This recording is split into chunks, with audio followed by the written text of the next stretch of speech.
Makanya kemudian hari ini Arab Saudi mengubah pelan-pelan berbagai aturan agama versinya Muhammad bin Abdul Wahab. Hijab tidak lagi wajib di Arab Saudi. Saya pertegas ini karena banyak sekali dari kalangan fatayat dan muslimah. Di Saudi hari ini tidak diwajibkan memakai hijab. Dan perempuan Saudi kalau mau keluar negeri tidak harus dengan mahramnya. Perempuan di Saudi hari ini boleh nyetir kendaraan. Perempuan di Saudi hari ini boleh bekerja dan menjadi supir Grab.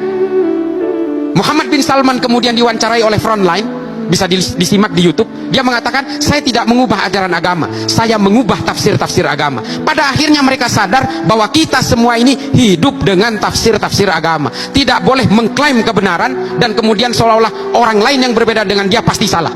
Mereka menyadari itu. Padahal Nahdlatul Ulama sejak dulu ya begini ini. Kan yang getol selama ini mengajak untuk kembali kepada Quran dan Sunnah itu kan mereka. Karena mereka pernah meninggalkan Quran dan Sunnah. Kita tidak pernah meninggalkan Quran dan Sunnah. Jadi nggak usah ngajak-ngajak, kita sudah ada di situ dari sejak dulu.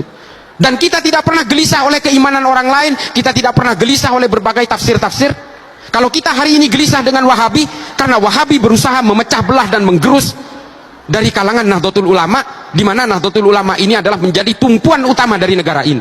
Kalau Nahdlatul Ulama ini tumbang, Pancasila saya jamin akan tumbang, percayalah. Dan kalau Nahdlatul Ulama tumbang, organisasi-organisasi keagamaan lain juga akan ikut tumbang dan kemudian digerogoti oleh mereka satu persatu, lalu kemudian kita semua akan terlibat dalam konflik-konflik yang tidak berkesudahan. Sama seperti Suriah, sama seperti Somalia, sama seperti Nigeria, sama seperti negara-negara yang hari ini berkonflik karena atas nama agama. Di YouTube saya sering diserang, kenapa sih kok nggak ada habis-habisnya pengetahuannya hanya soal Somalia? Karena saya sudah ke sana. Mengapa sih kok nggak ada habis-habisnya ilmunya hanya soal Nigeria? Karena saya sudah ke sana. Orang-orang seperti kita inilah yang kemudian digerus satu persatu, kemudian direkrut oleh mereka, sehingga apa? Mereka hari ini tidak lepas dari perang.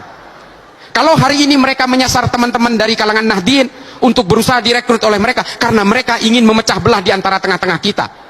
Supaya apa? Supaya mereka bisa menguasai negara ini. Mereka mengatasnamakan habaib, karena mereka tahu orang-orang Nahdien ini takdimnya secara luar biasa kepada para habaib.